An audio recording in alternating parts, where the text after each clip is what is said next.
Hello, this is Becky Baldwin from Mercyful Fate and Fury, and you're listening to the Rock Music Alliance.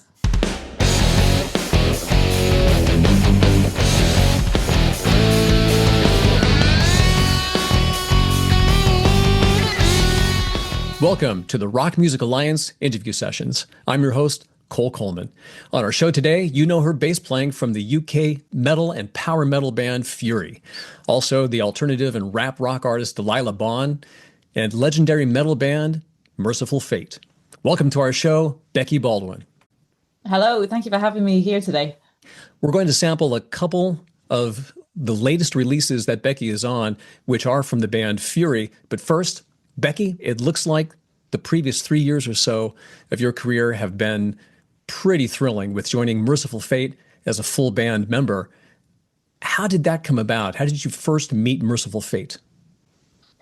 So actually, Mercyful Fate they sought me out when they had the position available. So they were looking for a bass player to step in through their North America tour in September 2022. And at the time, they had Joey Vera from Armored Saint as their bass player, but he had some clashing dates with Armored Saint. So they were touring in Europe at the time, and they had a show in the UK, and I was attending that show. It was at Bloodstock Festival that summer. And they'd been looking around for bass players for a little while to try and think who's going to step in and do these shows in the US and North America. And apparently they came across my videos. So Hank had been following my progress and my career through all of my uploads to Instagram and YouTube and all this kind of stuff. Like I used to post all these bass covers of like classic rock and old school heavy metal bass stuff. And so he'd been watching for probably maybe a few years or something. And so when they were looking for a bass player, Hank suggested that King checked out some of my videos, and he did, and he thought that they would be that I would be a good fit for the band. So then they found out that I was going to be at Bloodstock Festival because I just, really wanted to see Mercyful Fate for the first time. So there was no way I was going to miss them playing their first show in the UK for 23 years or something. So they decided that they'd try and find me at the festival, and they spoke to the people at Bloodstock and got them to put this sign up on the side of the stage saying, Becky Baldwin, come here, so that the video screens on either side had my name on them, and was telling me to go to the stage because they'd been trying to contact me online, but I had no signal at the festival. And so I had no idea that they were trying to, get in touch with me to, offer me this opportunity and this tour. But they found a way to get the message to me because people were looking around the festival, be like, "Oh yeah, I know Becky. We'll find her." And yeah, someone did find me and said, "Yeah, oh yeah, we don't know what this is about, but you have to go over to the main stage. Like there's something going on." And I had no idea what was going on, but I went and someone came to meet me by the stage, and they took me back to meet King Diamond, and that is where I was offered to do this tour. And of course I said yes. It's amazing. It's an incredible story, and it goes to show, I mean, people have been posting their playing on YouTube or on social media. It works, yeah. Here in Los Angeles, the real world experience that's like that is, people hang out at the Whiskey, or they go to the Rainbow a lot. And you hear often, in the past anyway, about people meeting at the Rainbow, especially, but more and more people are discovering each other online. Yeah, I think it's one of those things that it does get, like anything, gets oversaturated, and it feels like a lot of people are posting lots of videos, but I think ultimately it's a good thing, and always, if you're interested in it, then you can stay in touch with it. If you're not interested in it, then you can scroll past. But for musicians that if you don't have those kind of connections already in the industry, maybe you don't live in a big hotspot for up and coming bands, such as LA, then a way that you can get discovered by those people is to be present online. And so that was what I started doing years and years ago. I just really wanted people to see that I wanted to share my taste in music and, show people the bass lines that I really enjoy playing.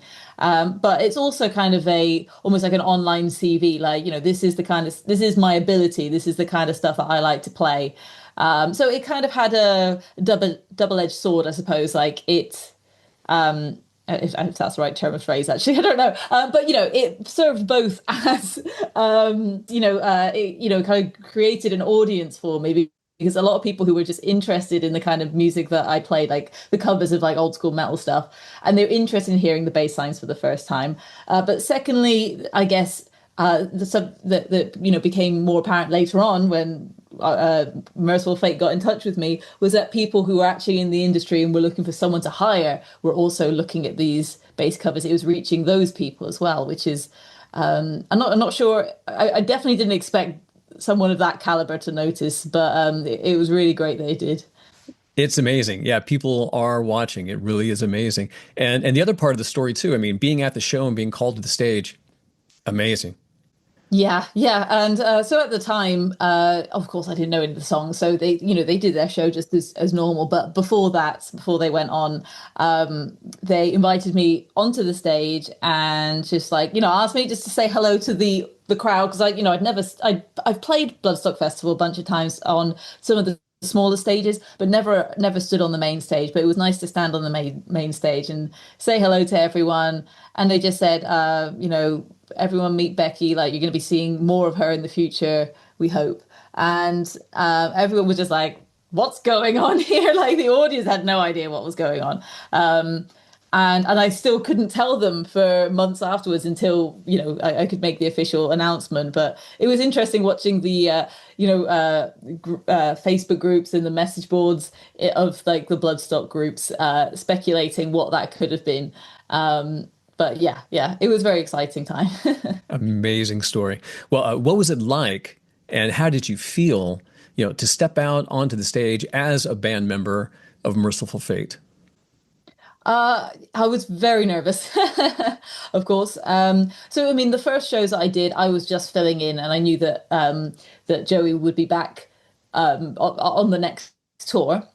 But I really felt like there was a lot of pressure to, not let them down. Of course, they had asked me to do this tour without having an audition, without really knowing me, and without ever seeing me play an actual show like in person or anything. We'd had no rehearsals before this offer had come in or anything.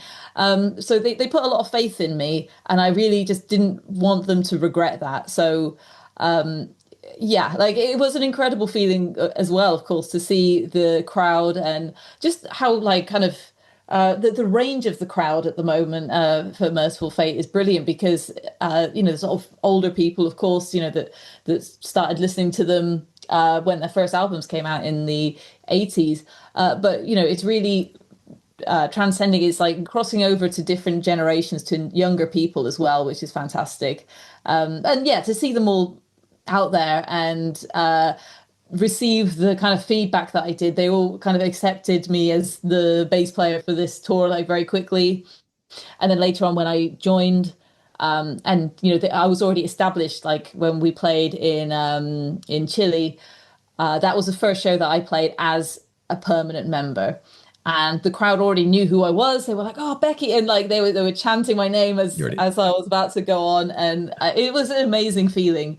Never expected this sort of thing to happen, and especially a band of caliber like Mercyful Fate. So yeah, but it adds a lot of pressure, really, if you're doing that sort of thing.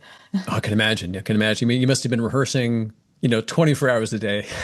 Yes, yeah, between coming back from that Bloodstock festival, I think within a week or two, I had the set list and I just straight in there, like, every day trying to play the songs, learning them until I think I had about a month or just over a month until the September tour started.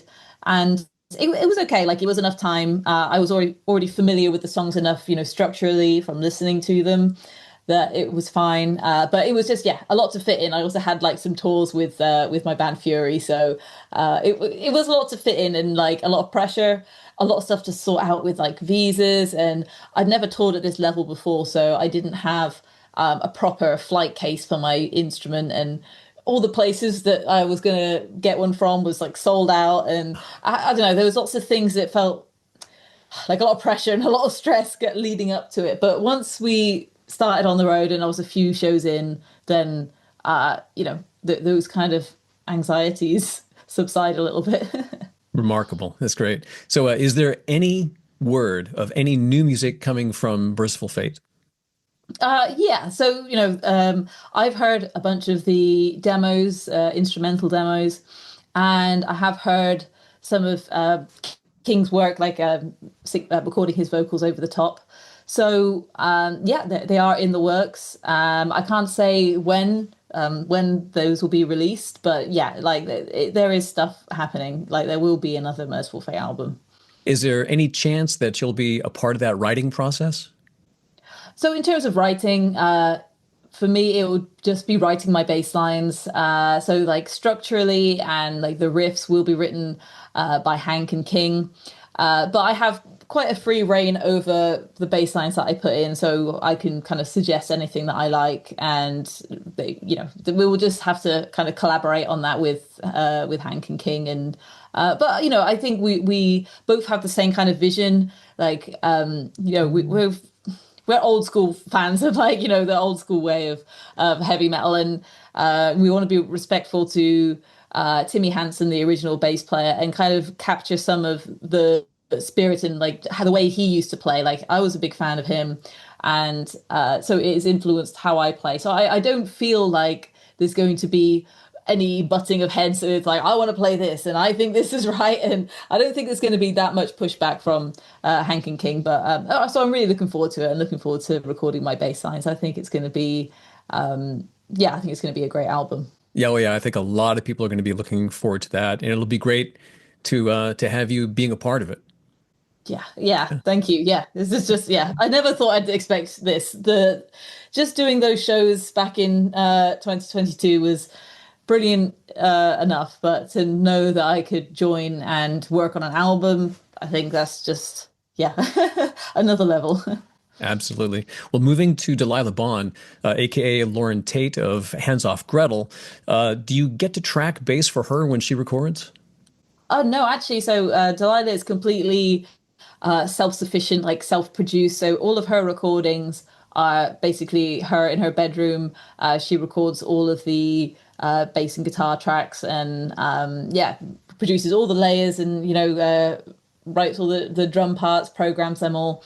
So yeah, I'm not part of the recording process. I'm just really just the live bass player. Well, she's very talented, isn't she? Wow. Yeah, and it's kind of cool because some of the songs aren't really, don't have a specific bass line that suits a bass guitar in a live setting. So I love listening to the different parts that she's made across different instruments. So some will be a bass line on a bass guitar, but then there might be an interesting thing on a piano or a synth or something else somewhere else in the music that actually can inform the live bass version. But yeah, very very talented, multi-talented, very creative person, and I think it suits her to kind of have that like completely free reign to follow wherever she goes, rather than having to kind of go back and forth with instrumentalists when she's doing this style of music. I think back when it was Hands Off Gretel and we were doing the kind of grunge punk thing, it made sense to have everyone working on their own parts. But yeah, for this Delilah Bond thing, I think she's got a really good thing going. Will you be performing with Delilah this year? Yes, yeah. So we've got a bunch of festivals in Europe, and then we're doing Australia. We're doing a headline tour for the first time over that. That's my first time in Australia, so I'm looking forward to that. And there will be some more dates, probably not to the USA. We were supposed to do that in March, but we were kind of advised that maybe it wasn't the best time to tour the US at that time. But maybe when things are, yeah, less volatile over there. We might be back. Gotcha. It looks How do it I looks put like this? it looks like you've been with Fury the longest of all the bands that you're with since 2017 that I can see. How did you first meet up with Fury and become their full-time bass player? So I think I was in like a different band. I was in various like metal bands when I first started kind of coming onto the scene, and they were also on the kind of new emerging metal band scene. And you know, we our paths would cross several times, so I knew the guys. And then it was in 2017 when they needed a dep, which is it seems to be how this always happens. Like someone needs a dep for a tour, and they ask me, and I'm like, okay, cool, let's do this. But I didn't really intend to join the band, but during that time, the previous permanent bass player left, and they offered it to me to continue with the band, and I'd really fallen in love with the songs, and I'd really enjoyed that first tour that I did with them. And we were all getting on so well. So yeah, I decided to stay. And but yeah, it is funny that most of the bands I've been in has been a situation where I just dep for a few shows. You know, we're helping each other out for this short amount of time, and then it becomes something more permanent. But it's good to have that transitionary period where you're figuring each other out and to see whether this is a good slot, a good fit for each other. And so that's what happened with Fury. I joined shortly after that tour at the end of 2017. Well, let's pause here for a brief word from our sponsor. We'll be right back. Attention guitar players, the Thimble Slide allows you to slide and fret, freeing your slide finger.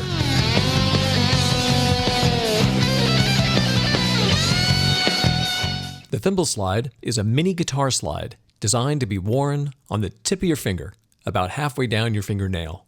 When worn there, you can still bend your finger, and most importantly, it's allowing enough of your fingertip through so you can still press the guitar strings.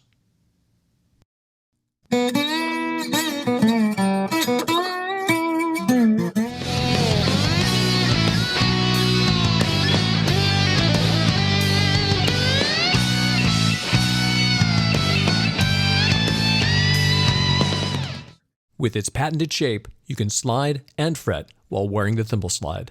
Visit thimbleslide.com. That's thimbleslide.com. Join the Rock Music Alliance Patreon. When you join our Patreon, there's different stuff you'll get at different levels, and there's things in our store, so be sure to check that out. And you'll be helping us to continue to interview artists and industry people and put on our greatest event, the RMA Awards for rock, metal, and progressive rock music. So join the Rock Music Alliance Patreon. Hey, this is Chris Wyse. You're listening to the Rock Music Alliance. We're back with Becky Baldwin on the Rock Music Alliance. So who are the songwriters in Fury? It's been mostly Julian from the start. So Julian, the singer and guitarist, he has been in the band since the very beginning. He's the only permanent member across all albums and EPs. And then, yeah, so he writes most of the kind of chords, riffs, and a lot of the concepts for the lyrics, and then the lyrics. But more recently, so on the Interceptor album, and a little bit before then, we now have two singers. So we have a co-lead singer, Naya Eiffel, and so she's been writing some of the lyrics and top line for the last couple of albums, but more so on the latest album, Interceptor. So yeah, so still mostly Julian, but like now there's a bit more collaboration with Naya. Now she's a permanent part of the band. Well, last year, it looks like Fury signed a record deal with Danish label Mighty Music. Is this the first label deal for Fury? Yeah. So we were independent like the whole time. Always self-releasing, and with every album we kind of moved a few notches up. We felt like, okay, yeah, we're reaching more people, we're selling more albums, we're getting a better response. But we were still 4 albums in, and it still felt like we're not getting the reach that we really feel like we should be getting. And as things got harder over the years, particularly with Brexit, so the UK left the European Union, and that meant that as a band, we had less access to the market of the European Union. It became more complicated, and there were more taxes and just absolute rubbish to deal with, trying to sell to people and to tour in Europe. So, we really felt like, okay, we could do with a bit more help here to like lessen this burden. I'm selling everything out of my cupboard, basically, like sending stuff all over the world. If we could find a label that was based in the EU, then they could handle a lot of that stress and pressure and take a bit off of us. So yeah, speaking to Mighty Music was really really great, because it's a perfect spot for us, really, because they're in the European Union, being in Denmark. I think obviously Denmark is part of like Scandinavia, and that's a good market for heavy metal. They're also the country where Mercyful Fate were formed, and there's a bit of a link there with Mercyful Fate fans. And they're right next to Germany as well. And Germany is a great place for the kind of music we play as well. So we thought it was a really good idea to go with a Danish label. And they've had a lot of access to magazines that we always wanted to be featured in. And it really does feel like everything's stepped up a notch with them guys. So it has been great so far. Yeah, so they have their own internal promotions team, right? Yeah, they could do things that we couldn't do, and it just takes a little bit of pressure off of us, so they could promote us to different areas. Gotcha. Well, the current album released by Fury on Mighty Music is called Interceptor. Let's take a sample look and listen. Here's about a minute and a half of Fury's song Interceptor from the album of the same name, Interceptor, on the Rock Music Alliance.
That was the song Interceptor from the band Fury. Becky, who are all the players on the album Interceptor? So we got myself on bass guitar, Julian Jenkins on vocals and rhythm guitar, Nia Eiffel on lead vocals, and Tom Fenn on drums. And then we've got Tom Atkinson, and he was recording some of the lead guitar parts on that album. Cool. Fury has developed over time, as you said earlier, to have dual lead vocals going on between Julian Jenkins and Nia Eiffel. So let's take another quick listen to this time to a song that features Nia on lead vocals. So here we go again from Fury's album Interceptor. Here's about a minute and a half of What's It Gonna Be on the Rock Music Alliance. So what's it gonna be?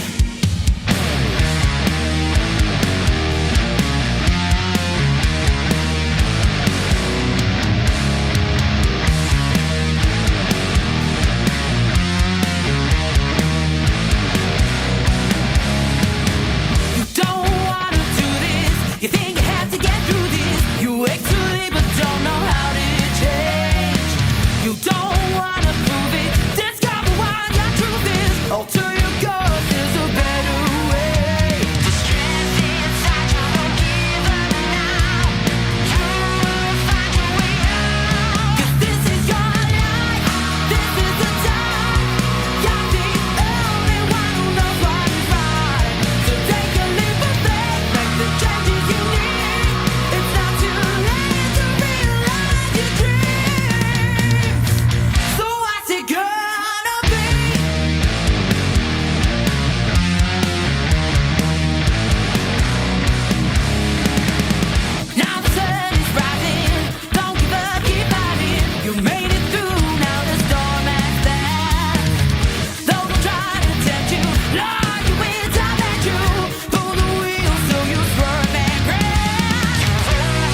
That was the song What's It Gonna Be on Fury's album Interceptor.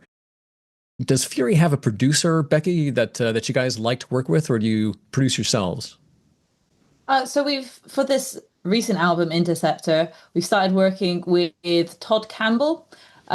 So he is the son of the late Phil Campbell of Motorhead, and he's got his own studio down in South Wales. So previously we were working with a different producer, and we really wanted a kind of a slightly heavier, more aggressive edge, and we felt like the kind of music, sorry, the album that Phil Campbell had put out with Phil Campbell and the Bastard Sons that Todd had produced. It was the kind of sound that we wanted to achieve. So when we toured with Phil Campbell and the Bastard Sons a couple of years ago, we spoke to them and kind of became friends and decided it would be really great to try doing an album with Todd Campbell. So so we recorded that with them, and we're really happy with the result. I think it's really captured what we're like live. I think that's maybe something that some of the older albums don't quite come across. A lot of people come to us after a live show and say, I listened to you online, I listened to your albums, and I thought it was pretty cool, and I came along, but live is where you guys sound like really amazing. And so we're always like, okay, what do we have to do to the album to make it sound like live? But I'm hoping that people feel like maybe it's more equal. I think there's no way of really capturing the energy of a live show, and I'm glad we still have that. I'd prefer that it's this way around, that our live show is more special and more interesting and more compelling than the recording. But if we can make any room for improvement on the album and get a bit more energy into that, and then we'll do that. So I think it went really well with Todd Campbell. I noticed the album. It's a good sounding album, and there is more presence and intensity there. So it's sounding great. But I've noticed myself over my lifetime, I mean, early on, that rock in general always sounds a little lighter on the recorded side. It comes off a little heavier live. And there's just somehow no way to really fully capture that, unless you detune a whole lot. I think it's something about I don't know, maybe it's just impossible to get the whole spectrum of the live show. You got the drums and like these massive speakers, like 15, 12-inch speakers, and like everything's in front of you and physical distance between everything, and you're trying to condense it down to your little hi-fi at home. Even if you have great speakers, it's never going to sound and feel quite like when you can really turn it up loud and hear it in a real room. I think you've just nailed it right there. It's like when you're at a live show, you've got you have the air actually being pushed from the cabinets. You've got the sonic vibrations going through your body, and you just can't capture that, like you say, on a little recording. And maybe that guy screaming behind you is enhancing the experience. Maybe that's the better sound. That's what we're missing. So any touring this year with Fury? Yes, we're kind of in the middle of a tour. We're doing mostly like kind of weekends and stuff. So we're doing a bit more in the UK next week. And then we've got a couple of European festivals in the UK and Europe. And that's about it really. So we're scattering around for the rest of the year on the Intercept tour. And then into next year, then I guess we'll be towards the end of this year recording the next album. Terrific. Now, are you part of the writing on that? I mean, similar to like the Mercyful Fate stuff and the previous Fury albums, I'll be kind of writing my bass lines really. But with Fury, we actually get together to arrange the songs a bit more. We'll actually, thrash it out in rehearsal room and see how it feels. Because Julian's a great songwriter, and he's very knowledgeable about music, but he isn't a drummer, and we have a drummer for that. And so, when he's like thinking, oh, this kind of beat, but I don't really know how to communicate that. So we'll try different things. And obviously our drummer will just want to make it as fast as possible. And everything's really intense. But somewhere in the middle, we figure out how to make everyone happy and how to make a song that flows in a way that feels right and makes sense for the album. So yeah, soon we'll be getting together, and I've had a bunch of songs through actually from Julian. He's been uploading lots of demos that sound really interesting for the next album. So yeah, like I don't think we never really stop and rest. We just either on the road or working on the next album. Excellent. Well, Becky, that brings us to the end of our show today. Thank you so much for spending time with us.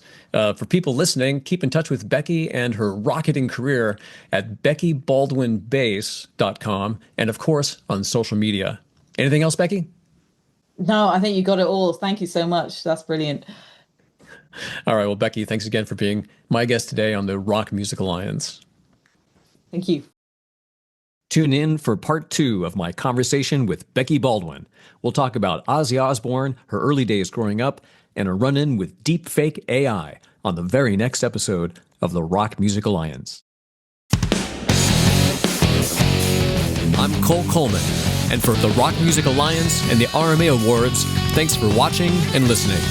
Visit us at rockmusicalliance.com and check out this year's RMA Awards for rock, metal, and progressive rock music.